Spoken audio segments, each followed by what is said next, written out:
एक धक्कादायक बातमी येते। पुण्यामध्ये पोलीसच असुरक्षित असल्याचं समोर येतंय। मद्यपींकडनं पोलिसांना मारहाण करण्यात आलेली आहे। पुण्यामधल्या सेनापती बापट रस्त्यावरची घटना आहे। चौघा मद्यपींकडनं पोलिसाला बेदम मारहाण करण्यात आली आहे। दगडानं पोलिसाला ठार मारा असं वक्तव्य आरोपीनं मारहाणीच्या वेळी केलं। तिघांना या प्रकरणामध्ये अटक झाली, तर चौथा आरोपी अद्यापही फरार आहे। त्याचा शोध पोलीस घेत आहेत। पुण्यामधली घटना, या घटनेची दृश्य आपण बघतो। पुण्यामध्ये 4 मद्यपींनी पोलिसाला मारहाण केलेली आहे। या प्रकरणामध्ये तिघांना आतापर्यंत अटक झाली आहे, तर चौथा आरोपी हा अद्यापही फरार आहे। आणि या सगळ्या प्रकारामुळे पुण्यामध्ये पोलीसच किती सुरक्षित आहेत असा प्रश्न या निमित्तानं उपस्थित होतोय। ही मारहाणीची दृश्य आपण बघतोय। जवळच असलेल्या सीसीटीव्ही कॅमेऱ्यामध्ये ही सगळी दृश्य चित्रित झालेली आहेत, ज्यामध्ये हे 4 मद्यपी पोलिसाला मारहाण करताना दिसतात।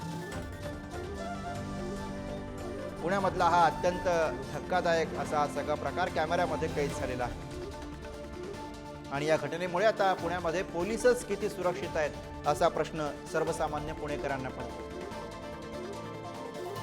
या घटनेमधला एक आरोपी अद्यापही फरार असल्याचं कळतंय। पोलीस त्या आरोपीच्या मागावर आहे।